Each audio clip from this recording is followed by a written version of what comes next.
Olá, pessoal. Bom dia, boa tarde, de onde vocês estiverem acompanhando a gente no 15º CIEI, nosso Seminário Internacional de Educação Integral da Fundação SM. É um prazer enorme estar aqui debatendo o tema da educação para uma cidadania global, que é tão relevante para mim, pessoalmente, e para a Fundação SM, a organização a qual eu faço parte. Nuno, muito obrigada por ter aceito o nosso convite, por estar aqui para a gente conversar um pouco sobre esse tema e convido vocês a conhecerem um pouco mais sobre esse nosso convidado.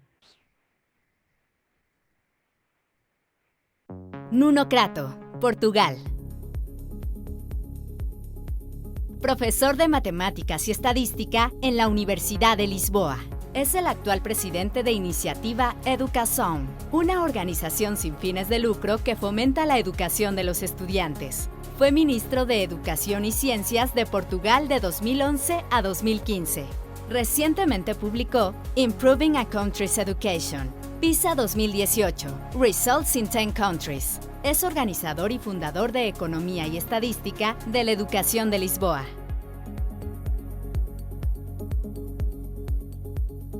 Nuno Crato.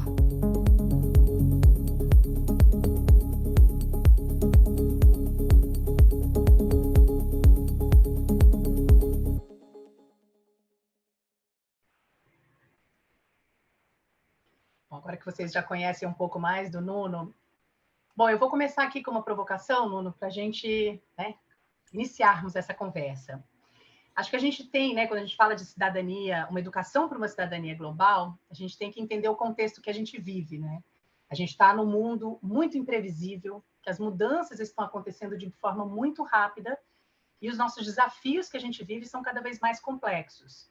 E acho que faz cada vez mais urgente que a gente prepare cidadãos para o futuro, mas também para o presente, que eles sejam aptos a responder esses desafios que a gente vive.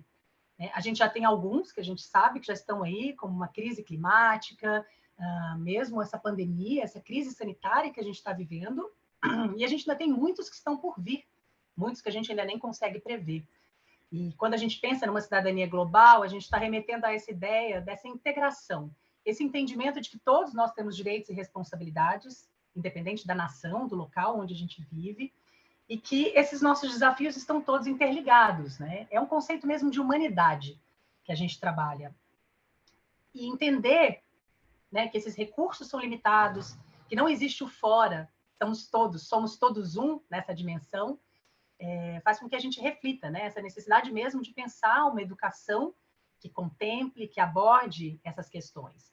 A escola é um espaço privilegiado para a gente assegurar essa educação para o bem comum, universal. E a gente, quando fala na Fundação, sobre uma educação para uma cidadania global, a gente trabalha muito com a cultura do cuidado, uma cultura relacional. Acho que tem uma filosofia da Ubuntu, que é uma filosofia africana, que fala muito que eu sou porque você é. E eu acho que ela caracteriza muito esse tema que a gente aborda, de uma educação que compreende todos nós, juntos nesse desafio. Nuno, eu começo, então, essa nossa jornada de conversa fazendo uma pergunta que, afinal de contas, mesmo vivendo essa crise sanitária da Covid, que faz com que a gente reflita e remeta o tempo todo para o que é essencial, e nessa nossa conversa hoje, para a gente pensar o que é essencial nas escolas para uma cidadania global, eu te pergunto, afinal, o que é essencial do seu ponto de vista para o desenvolvimento de uma cidadania global? O que o mundo está precisando nesse momento e qual que é o papel das escolas nesse processo? Ora, bom dia, boa tarde a todos. Viva Mariana, muito obrigado pelo vosso convite. Estou muito contente de estar aqui convosco e muito contente com essa pergunta, porque eu julgo que essa pergunta não tem uma resposta única. Depende da situação em que o jovem estiver.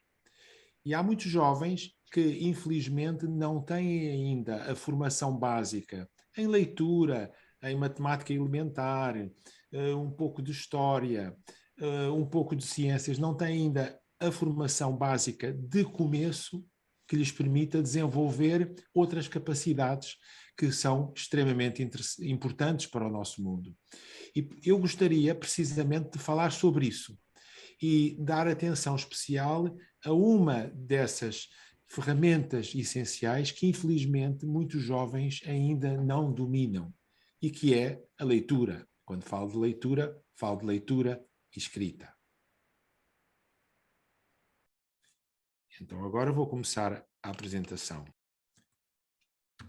Ora, aquilo de que eu vou falar é da qualidade do ensino, e eu julgo que a qualidade do ensino é uma chave da cidadania integral, que não basta ter os jovens na escola, mas é preciso que eles aprendam e que aprendam o máximo e que se desenvolvam o máximo durante o tempo que estão na escola, que é um tempo tão precioso. Eu, como sabem, trabalho na Iniciativa Educação, em Portugal, que é uma fundação dedicada ao desenvolvimento da educação dos jovens. Sou professor no ISEG, na Escola de Economia e Gestão da Universidade de Lisboa, e aqui estão os meus contactos, se alguém quiser seguir-me no Twitter ou se alguém quiser ver a minha página web. Ora, muito daquilo que eu vou dizer está neste livro, que está em inglês, mas que é um livro que é de acesso livre, ou seja, qualquer pessoa pode ir à web, no meu site, por exemplo, ou no site da editora, que é a Springer, e fazer o download do livro todo. Pode descarregar o livro e ver aquilo que eu estou a falar. Este livro foi publicado logo após terem sido conhecidos os resultados do último PISA. O último PISA foi o mais vasto que até hoje foi feito e tem a análise pormenorizada de 10 países e uma síntese daquilo que os estudos internacionais mostram. Ora, eu estava então a falar da quantidade e qualidade. De responder a esta primeira pergunta, que é: vale a pena andar da escola? Ora, o que eu tenho aqui é um gráfico muito conhecido, feito já há alguns anos, por dois economistas, um norte-americano e um alemão, e que tenta mostrar a correlação entre o crescimento de um país, o desenvolvimento de um país e os anos de escolaridade dos jovens desse país. E a realidade é que os pontos se encontram dispersos por todo o lado, ou seja, não se consegue encontrar uma correlação clara entre os anos que os jovens estão na escola e o desenvolvimento do país. Mas se em vez de utilizar como variável os anos em que os jovens estão na escola, pusermos os resultados dos jovens, ou seja, aquilo que eles aprenderam, e isso hoje pode ser visto para muitos países com base nos estudos PISA e TIMSS e outros, nós encontramos uma pintura, um aspecto totalmente diferente. A figura é completamente diferente. Nós vemos que quanto melhor a educação, melhor é o desenvolvimento de um país. E isto que estes dois economistas mostraram é algo que durante muito tempo, com muitos outros estudos, veio a ser mostrado. Muitos destes estudos encontram-se no site EdOn da iniciativa, mas encontram-se também em muitos outros lados. Eu gostaria de falar, como disse, da leitura, que é o começo de tudo. A leitura é, de facto, o começo de tudo para os nossos jovens. E aqui o que nós reparamos é que em muitos países as coisas não estão tão bem como nós gostaríamos. E mesmo quando vamos a países mais desenvolvidos, o caso dos países da OCDE, nós verificamos que o PISA, que tem 3 áreas, tem a área da leitura, tem a área das ciências e tem a área da matemática. Nós verificamos que o PISA tem subiu, portanto, ao princípio temos aqui a leitura azul, depois foi introduzida a matemática, as ciências, e até, digamos, 2009 as coisas foram progredindo. 2006, 2009 as coisas foram progredindo. Mas depois o que se verificou foi que isso deixou de acontecer. E pior do que isso, começou-se um ligeiro decaimento. Ora, o PISA começa por ter uma média de 500 valores e reparamos que agora a média da OCDE já está muito abaixo disso. Ou seja, mesmo em países da OCDE, há um decaimento lento, mas persistente, desde 2009. Ou seja, as coisas não estão tão bem, mesmo em países da OCDE, como nós gostaríamos. E isso é particularmente visível no caso dos alunos que têm um desempenho mais fraco, ou seja, daqueles que são chamados low performers na terminologia da OCDE, que são aqueles que têm dificuldades com coisas básicas. Ora, concentremos-nos na leitura. Temos aqui a média da OCDE. Concentremos-nos na leitura. havia em 2009 cerca de 20%, 19,4% de jovens que tinham dificuldades básicas de leitura, ou seja, jovens que ainda não conseguiam ler e entender um texto básico. Este valor melhorou um pouco porque diminuiu, mas flutuou sempre à volta do mesmo. E o último PISA mostra resultados ainda mais preocupantes, porque subimos de cerca de 20% para cerca de 23%, 22,6%. Ou seja, o número de jovens com grandes dificuldades aumentou. Mesmo na União Europeia, nós verificamos o mesmo, que as coisas foram piorando. Na União Europeia isto ainda é mais claro, porque estamos a 17,8% de jovens em 2012 com grandes dificuldades de leitura e em 2018 chegamos a 21,7%. Portanto, a situação piorou. Ora, mesmo em Portugal, que é um país que tem tido um desempenho razoável no PISA, as coisas oscilam de uma maneira que não é muito favorável. Em leitura, por exemplo, estes números aumentaram, depois diminuíram em 2015. 2015 foram os nossos melhores resultados de sempre em Portugal e agora voltaram a subir. Ou seja, nós continuamos em Portugal, com cerca de 20% de jovens que têm dificuldades extremas de leitura, ou seja, jovens que leem um texto simples, leem um manual de instruções de como montar uma máquina, leem uma tabela de um horário dos caminhos de ferro e têm dificuldades do trem e têm dificuldades em perceber o que lá está escrito. Isto é muito preocupante. Estamos a falar de cerca de 1/5 da população de 15 anos. No mundo em geral, este valor ainda é mais grave. Ora, mas hoje sabe-se muito sobre a leitura e, sabendo-se muito sobre a leitura, é possível aprender a ler e é perfeitamente possível, hoje em dia, que os nossos jovens, pelos 5, 6 anos de idade, estejam aquilo que se diz muitas vezes no Brasil, alfabetizados, e que em Portugal se diz, sejam capazes de ler, já consigam ler. Ora, aprender e ler nos primeiros anos de escola precisa de um ensino sistemático. Hoje sabe-se muito sobre isto, sabe-se muito sobre a ciência de leitura, sabe-se muito como é que se aprende nos primeiros anos de escola e porque é que é necessário este ensino sistemático. Sabe-se também que não basta aprender a ler, mas é necessário ter fluente na leitura. Não basta conseguir soletrar as letras e de ler, mas é importante ter fluência, é importante ter facilidade de leitura, ler rapidamente. E para ler rapidamente é preciso treinar muito essa descodificação que é a leitura.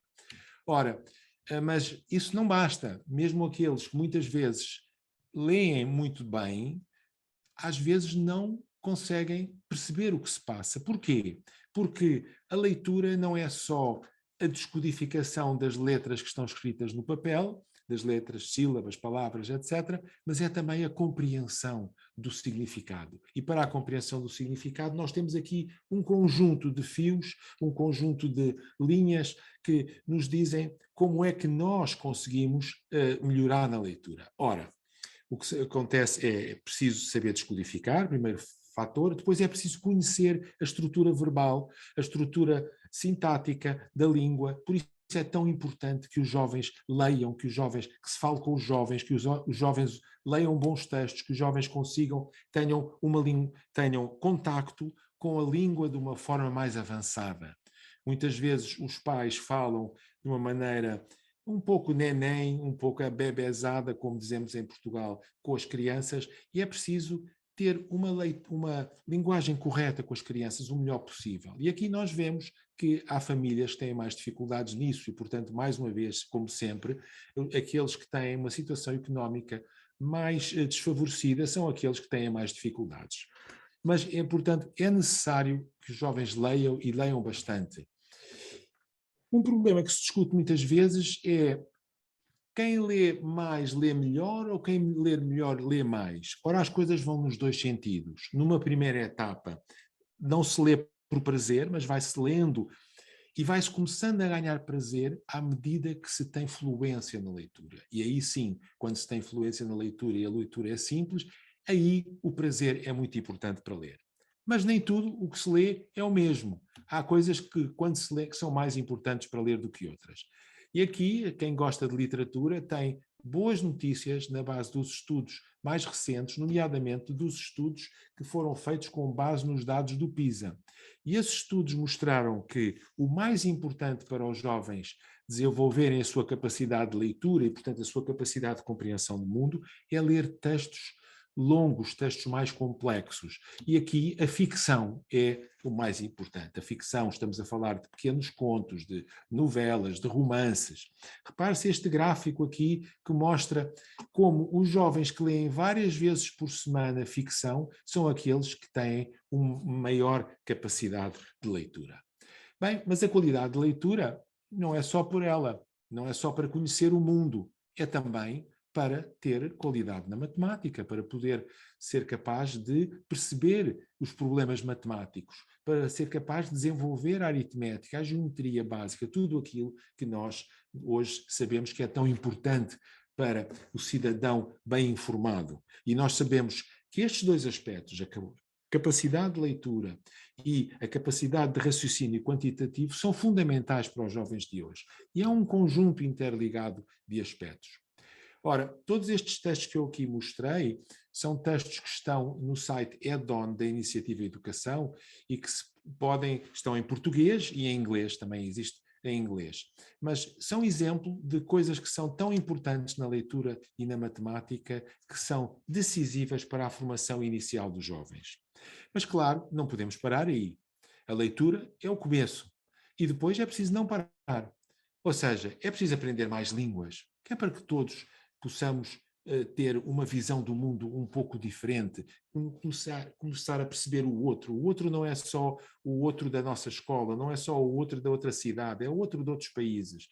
Saber línguas é muito importante para os jovens de hoje em dia. Claro que o português para os jovens que são de origem brasileira ou portuguesa, ou de fala portuguesa, o espanhol para os que são de fala castelhana, mas outras línguas são também muito importantes. E entre nós, brasileiros, portugueses, espanhóis, mexicanos, sul-americanos, etc., temos a sorte de ter duas línguas tão parecidas. Era bom que todos nós nos entendêssemos melhor. Mas temos outros passos. A matemática e o saber, a história para compreender o outro, para perceber como é que o outro evoluiu, a literatura para conhecer o mundo, para nos abrir outras portas, as artes. Ou seja, tudo isto são aspectos decisivos para enfrentar o futuro. E enfrentar o futuro é ser capaz de comunicar, mas só pode comunicar bem quem domine bem a língua, e para dominar bem a língua é preciso ler e escrever muito. É preciso resolver problemas, estar capaz de resolver problemas, e os problemas muitas vezes são problemas de comunicação, outras vezes são problemas quantitativos, e a matemática é cada vez mais decisiva para aquilo que se passa num mundo tecnológico que estamos neste momento, em que estamos todos a crescer. E o sentido crítico para saber aquilo, saber não aceitar tudo aquilo que é dito, mas ter um olho crítico e ter uma maneira de pensar sobre as coisas que nos permita também não só reagir, como criar. E é isso que faz de todos nós humanos. E é esta essencialmente aquilo que eu tenho a dizer nesta fase inicial. Muito obrigado a todos. Muito obrigado. Obrigada pela contribuição, Nuno. Eu concordo perfeitamente, né? Tem um essencial aí que precisa ser garantido, né? Enquanto conhecimento, enquanto conteúdo, e que isso sim vai ampliando essas dimensões. A Fundação ECM também, a gente tem diversos projetos de leitura e escrita. Eu concordo perfeitamente que a leitura, que não é só essa decodificação, que apesar de ser muito importante, que ela vai além, né? Você ser capaz de interpretar, inferir, correlacionar, né? Amplia mesmo essa concepção, e que é a porta de entrada para todos os conhecimentos. Até para eu resolver um problema matemático, se não tiver uma leitura concretizada, fica mais difícil, né? A Fundação ECM também fez uma série, o ano passado, a gente fez 12 encontros, foram workshops que a gente falou bastante sobre a cidadania global. E, inclusive, vocês encontram no site da Fundação, tanto em português quanto em espanhol. E em um dos encontros me chama bastante atenção, porque a gente fala, né, de o que é essencial, então, a gente aprender para sermos cidadãos globais, né? E o professor Fernando Reimers, em um desses encontros, ele comenta, né, que esses alunos, os nossos jovens, eles estão bastante confusos com tudo isso que a gente vive, principalmente num contexto de pandemia, né, da Covid-19. Mas não só isso, como toda a complexidade, né, que a gente vive no mundo. E ele fala bastante de algumas competências globais que seriam necessárias para a gente interpretar e entender melhor essa situação. E é onde ele aposta que a educação também deveria, né, entrar bastante. Ele fala de autoconsciência, de empatia, flexibilidade, adaptabilidade, a compreensão cognitiva e crítica da realidade, essa capacidade de leitura, né, também de contexto, a capacidade de analisar as realidades complexas e diversas, essa capacidade antecipatória e de prospectiva, né, de vislumbrar este futuro, e que são essas competências apoiadas, né, com valores éticos, que ele acha que a gente, somado a esses outros conhecimentos também, que a gente pode, né, das matemáticas, das ciências, que é o que a gente vai precisar mesmo para alavancar e trazer essas competências globais. Eu queria ouvir um pouco como você vê essas competências somadas, né, esse esforço somado numa educação, e qual seria um modelo de ensino que seria capaz de dar conta todos esses desafios? Mariana, é uma pergunta muito difícil. Eu estou completamente de acordo com o Fernando, com o que ele diz, completamente de acordo. Mas gostaria de sublinhar talvez um ponto, que é todas essas competências globais não podem ser desenvolvidas no vago.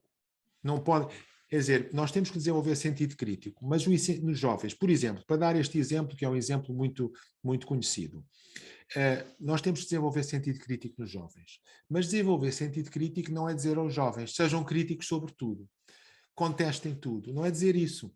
O que a escola pode fazer é duas coisas. Primeiro, dar conhecimentos para que eles possam criticar com base em conhecimento, com base em coisas que sabem. E segundo, é pouco a pouco e em paralelo ir perguntando, mas você está de acordo com isto? Mas você está de acordo com aquilo? Mas porquê? Mas justifique, mas diga, mas o que é que este texto diz? Mas o que este texto diz está certo ou isto é questionável? Não seria possível pôr uma opinião diferente? Ou seja, nós temos que fazer as duas coisas ao mesmo tempo. É sobre isto que eu gostaria muito de insistir. Porque vamos pensar no problema da pandemia que você falou, e muito bem, que é um problema que nos está a preocupar a todos. Para enfrentar o problema da pandemia e para ter uma atitude crítica, é preciso saber o poder das vacinas, é preciso saber o que é um vírus, é bom saber que um vírus não é uma bactéria, que são coisas diferentes, que têm tratamentos diferentes, como é que os vírus se propagam, porque é que nós devemos lutar contra os vírus, porque é que este vírus em especial se propaga no ar através das gotículas da respiração e outros se propagam de outra maneira. Ou seja, para saber ser crítico, por exemplo, para poder discutir o problema das vacinas, que é um problema tão importante nos nossos países, para poder discutir o problema das vacinas e tomar uma posição racional, é preciso perceber o que é que são vacinas. É preciso perceber o que é a doença. E toda essa informação é uma informação que eu acho que é muito importante que a escola ajude a transmitir aos jovens. É preciso também ter alguns conhecimentos sobre probabilidades. Um erro muito habitual nos jovens é dizer o seguinte: o Joaquim também se vacinou e apanhou Covid. O João não se vacinou e não apanhou Covid. Bem, este raciocínio é um raciocínio muito típico, que é um raciocínio que está falso, porque não entende a probabilidade. Não entende que um caso não é reprodutível para todos. E não entende o que é uma probabilidade de alguma coisa acontecer. Isto é tão típico nos jovens. Atravessam a estrada sem olhar e não morreram. Bem, mas isso não quer dizer que a probabilidade de ter um acidente grave ou atravessar a estrada sem olhar seja muito maior, seja muito mais arriscado, portanto, do que atravessar a estrada olhando. Ou seja, mesmo este aspecto qualitativo, quantitativo das probabilidades é algo em que os jovens têm que ser educados. Ora, estudar probabilidades, um pouco de probabilidades, não é preciso ser um matemático probabilista, mas estudar um pouco de probabilidades, de análise de dados, de saber olhar para gráficos, perceber o que é que os gráficos querem dizer, ajuda muito a raciocinar sobre as coisas. Portanto, mas isto não basta, porque é preciso dizer aos jovens, vamos interpretar o gráfico. Será que o gráfico não poderia ser construído de outra maneira? Será que a maneira como está a escala não nos induz em erro? Não nos induz a pensar que são todos iguais, quando no fundo há uma grande diferença entre eles, é só a perspectiva como a escala foi posta? Quer dizer, esse tipo de questionamento é algo que deve ser muito transmitido aos jovens durante a escola. E nesse aspecto, a escola muitas vezes falha, e falhava talvez mais ainda no passado do que falha hoje, porque no passado o ensino era mais inquestionável. Hoje nós temos mais a capacidade para questionar, para dizer aos jovens, os jovens também têm mais essa capacidade de questionar. Oh, Mariana, mas eu já estou a falar há muito tempo, você me interrompe e diga se eu não perfeito, respondi à eu pergunta. aproveito, então, e já te faço, já pegando aí o seu comentário, né? Porque a escola ainda falha muito, né? Em conseguir, principalmente, integrar essas competências, né? Que a gente pode dizer aí, desses conhecimentos, que eu acho perfeito, eu acho que é uma integração mesmo, né? De conteúdo, forma e conceitos e competências que têm que ser todas feitas. Por que, afinal, então, é tão difícil? Por que ainda é tão desafiador para a escola? Eu acho que é desafiador para a escola e é desafiador para todos. Mesmo adultos cultos muitas vezes olham para algo e não têm sentido crítico, porque ter sentido crítico implica ter muita informação e muito treino. Por exemplo, nós olhamos hoje para os sites da web, da internet, e dizemos, vinha na internet aquilo. Bem, vinha na internet, mas o que a internet tem é lei, é tudo certo o que está na internet. Muitas vezes nós próprios adultos esquecemos disso e às vezes olhamos para os sites, vemos uma informação e não temos sentido crítico sobre ele. E há 2 ou 3 aspectos em que os jovens podem ser educados desde o início para isso. Por exemplo, olhar para a internet e ver de onde é que é o site. De onde é que vem? Quem é que diz isso? Foi alguém no Twitter que disse, ou alguém no Instagram que disse, ou foi um site de uma boa universidade? Foi o departamento de Biologia da Universidade de São Paulo que disse isto? Ou foi alguém que resolveu escrever no Twitter?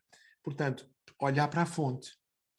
Não quer dizer que as melhores fontes não se enganem também, mas, mais uma vez, a probabilidade de se enganarem é menor do que a probabilidade de uma pessoa qualquer, nós dizemos o Zé dos Anzóis, quando queremos referir-nos a alguém, é menor do que a probabilidade de o Zé dos Anzóis dizer uma coisa que não faz sentido. Portanto, eu diria, olhar de onde é que vem a informação para perceber que tipo de credibilidade tem. Isto não quer dizer aceitar tudo de certas fontes, não, significa olhar e perceber a fonte. Depois, procurar pontos de vista contraditórios. Procurar. As pessoas dizem, um assunto qualquer da pandemia, a pandemia vai acabar. Bem, mas isto é o que diz este senhor. E o que é que dizem outros?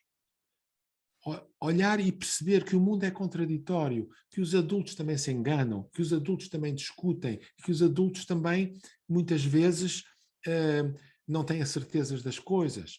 E, portanto, os adultos, e aquilo que aparece nos peritos, muitas vezes também é questionável. Isto não quer dizer que a ciência não seja melhor que o saber comum, claro que é muito melhor, mas não, a ciência também é algo que está em evolução. E os jovens terem esta capacidade de ir percebendo, de ver os sites, primeira questão. Segunda questão, ver opiniões diferentes. Terceira questão, pensar por si próprios, reproduzir e ver onde é que estão os argumentos a favor e contra. Depois ainda, quarta questão, relativizar as coisas. Ou seja, quando é que isto foi dito? Foi em 1890?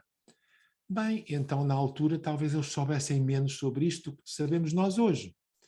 Claro que se for a propósito de uma questão de filosofia, isso não faz tanto sentido, mas se for uma questão científica faz todo o sentido, porque em 1890 não se sabia o que eram bactérias e vírus.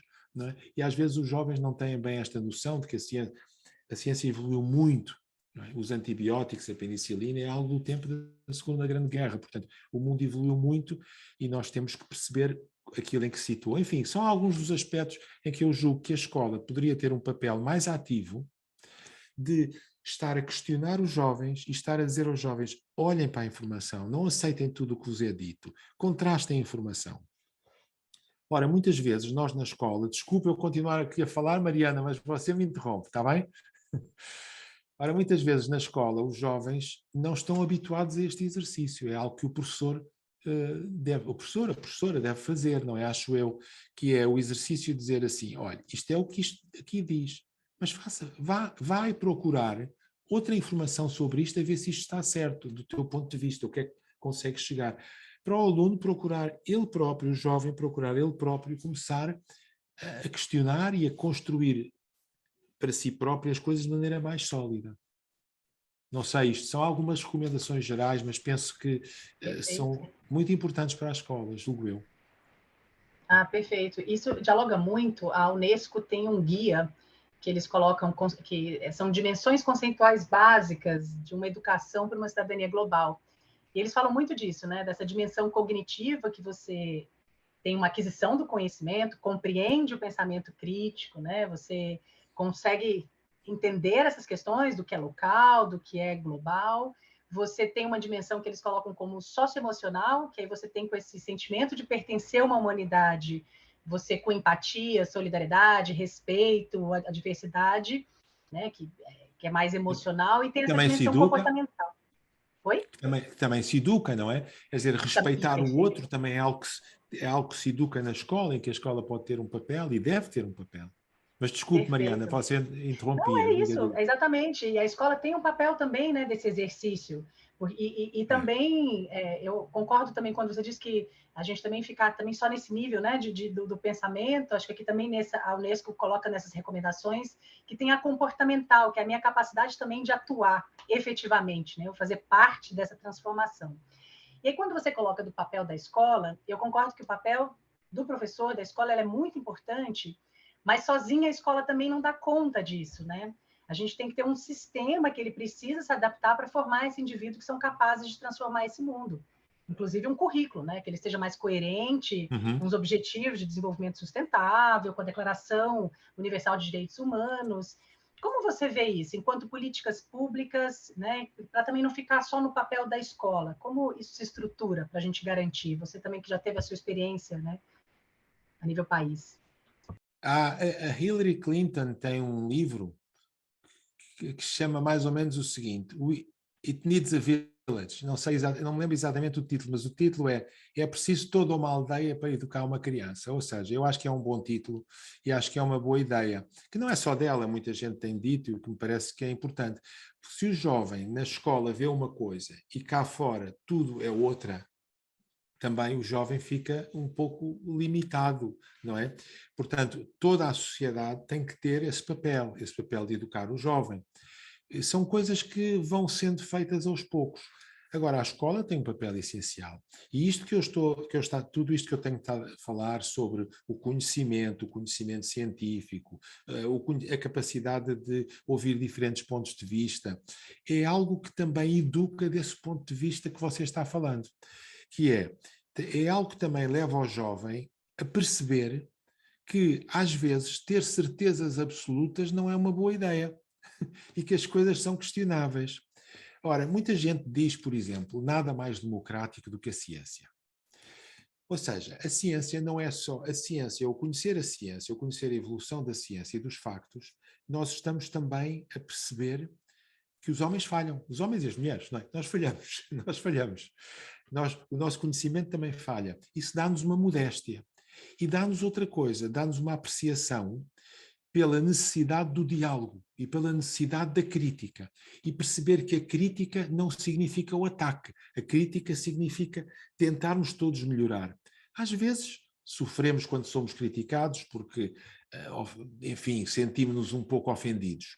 Mas temos de começar progressivamente, e aí também julgo que a escola e este aspecto de desenvolvimento do conhecimento é importante, começar pouco a pouco a perceber que a crítica é necessária e saber distinguir o que são aspectos pessoais dos aspectos de tentar compreender o mundo.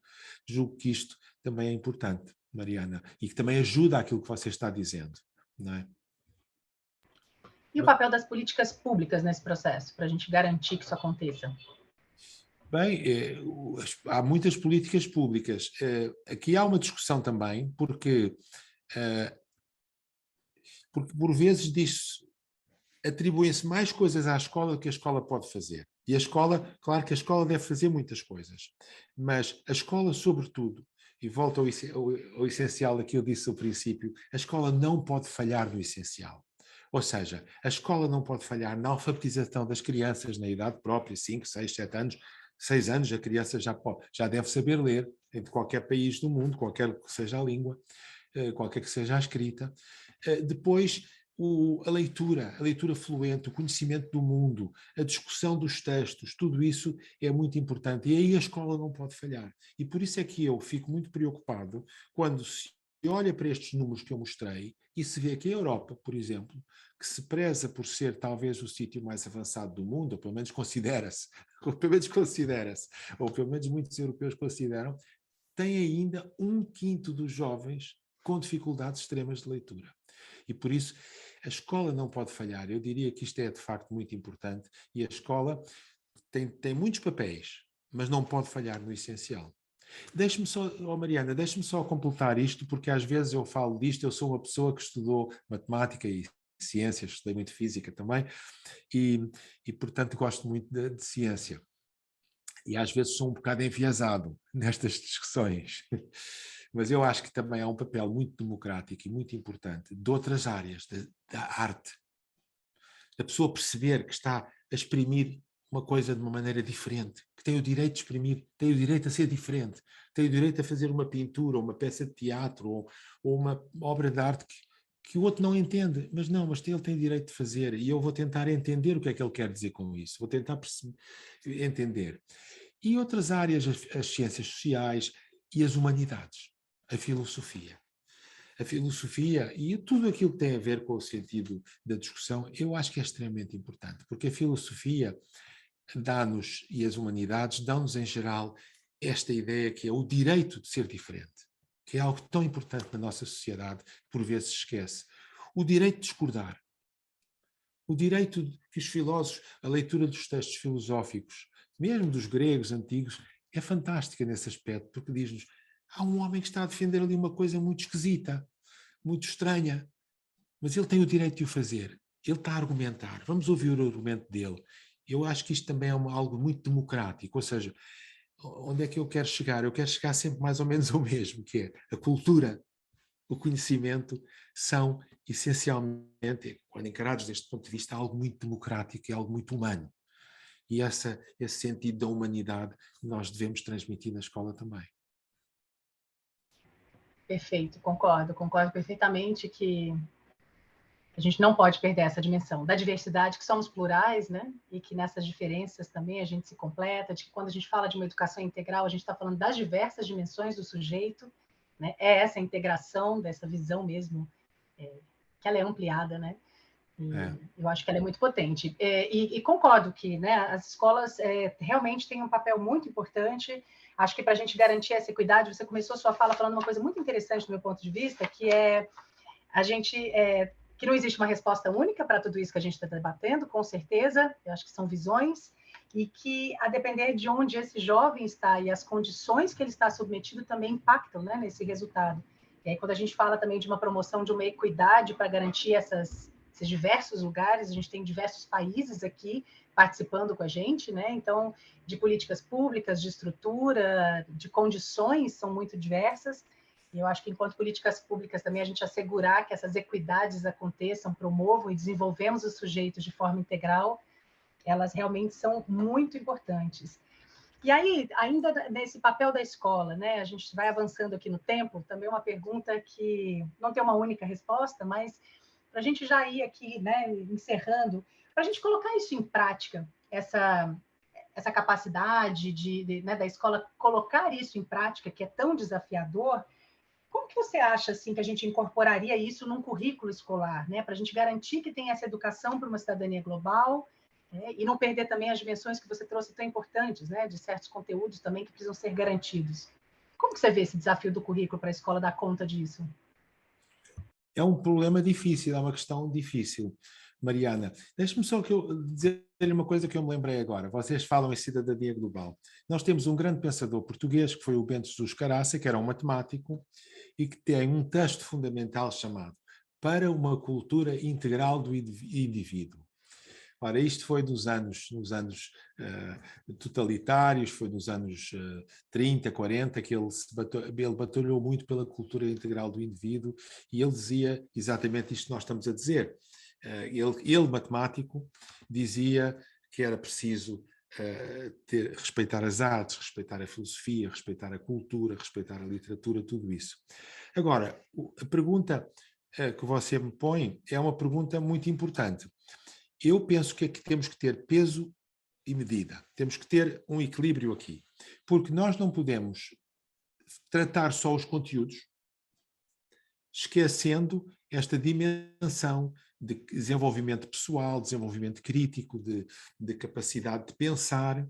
Não podemos esquecer isto. Mas também, se só falamos em capacidade de pensar, capacidade de intervir, capacidade de ser crítico, e esquecemos que o jovem não sabe ler, não consegue fazer nada disso, nós também não estamos a dar o serviço que devemos à escola. Eu diria, se fôssemos pôr as coisas em percentagem, isto é muito falível o que eu estou a dizer, mas se fôssemos pôr as coisas em percentagem, eu diria que a escola deve passar entre 80% a 90% transmitindo conteúdos de uma forma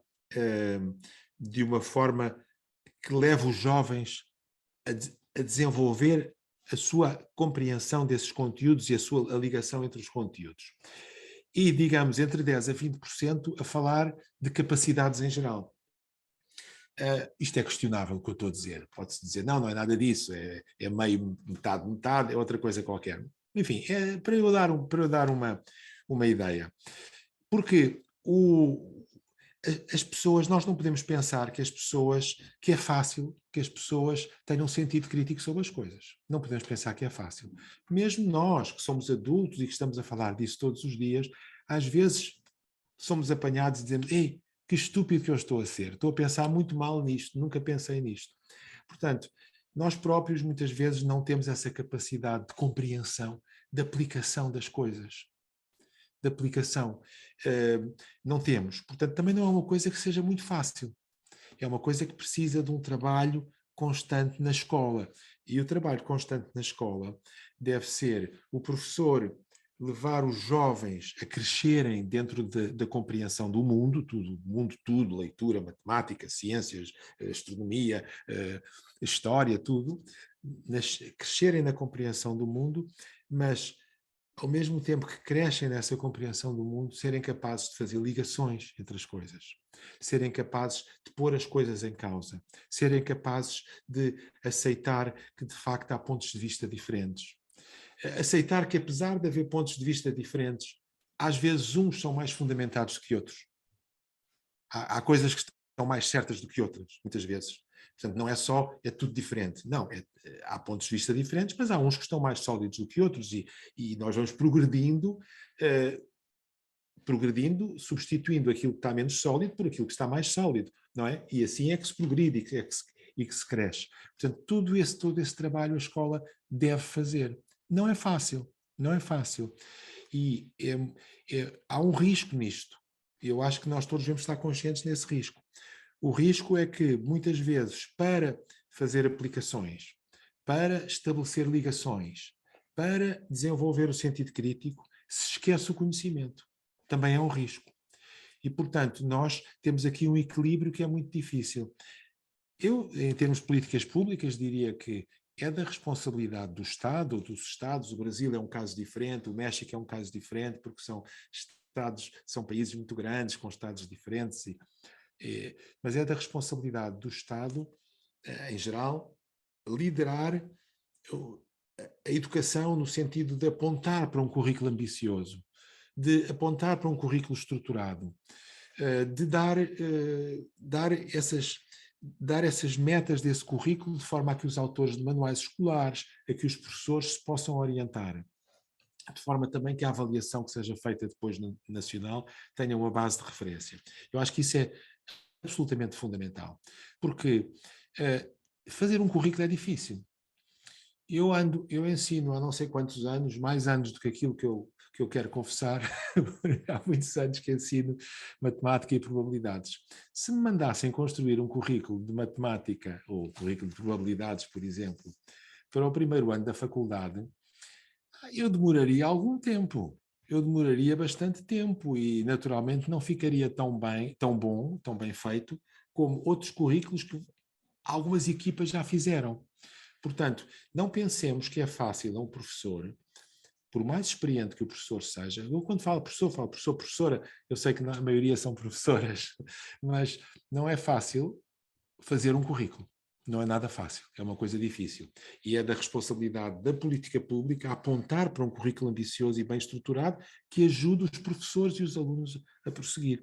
Mas aqui é que há um equilíbrio que precisa de ser feito, que é ao mesmo tempo que isso é feito, é preciso ir estabelecendo pontes entre as coisas. Sejam nas ciências, sejam nas humanidades. É tão fácil encontrar um jovem, ou um adulto, que fala de um assunto de história e não percebe o sítio onde se passou. O sítio também é importante. Não percebe que as cidades aparecem aqui, porque aqui há rios, porque há vias de comunicação. Tudo isso, não é? Que é muito difícil de entender se a pessoa não tiver conhecimentos de várias áreas e se não for treinada desde sempre, desde que é jovem, a olhar para as coisas de múltiplos pontos de vista. Porquê é que Brasília foi construído no sítio onde foi? Brasília foi uma política pública. E porquê? Era porque estava na Constituição, sim, é verdade, conta-se a história que é porque estava na Constituição e houve aquele jovem que foi ter com o JK e lhe disse, você vai cumprir a Constituição. Enfim, contam-se essas histórias todas. Mas foi uma política pública muito importante para desenvolver o interior. E tudo isso, para isso, o jovem, se não sabe geografia, se quando está a ser explicado isto, está explicado do ponto de vista da história, não mostram um mapa do Brasil, e não mostram fotografias de Brasília, e não mostram fotografias do Planalto Central, não percebe, não entende. E esse trabalho é um trabalho que deve ser muito bem feito pelos professores, não é? Cabe muito aos professores, mas cabe também às políticas públicas darem indicações de que isso deve ser feito. Enfim, isto é muito abstrato, mas é difícil. Por isso é que... As políticas públicas indutoras, importantes, né? Orientadoras. E é isso, como você mesmo disse, não existe uma única regra, um único caminho, né? Não é uma fórmula, são muitos contextos.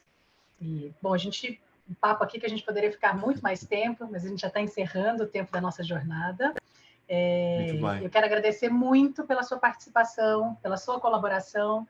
Eu acho que o ideal mesmo, né, quando a gente fala de uma educação integral, quando a gente fala de uma educação para uma cidadania global, é a gente conseguir integrar tudo isso, né? Que o sujeito seja capaz mesmo de adquirir todos esses conhecimentos, mas com essa visão ainda ampliada de estamos num contexto maior, né? Quando a gente fala do global, do cuidado, da ética do cuidado, das relações, e que assim seja, para a gente seguirmos evoluindo enquanto humanidade, mais humanos, mais solidários e para um bem comum, né? Te agradeço profundamente, Nuno, pelo seu tempo, pela sua colaboração, por todo o seu conhecimento compartilhado. Foi um prazer enorme. Obrigada a todos que estiveram com a gente nesse tempo, compartilhando. Mariana, foi um prazer. Muito obrigado. Eu é que agradeço a você, Mariana, e aos organizadores e a todos. Obrigada, Nuno. Tchau, tchau, pessoal. Até a próxima.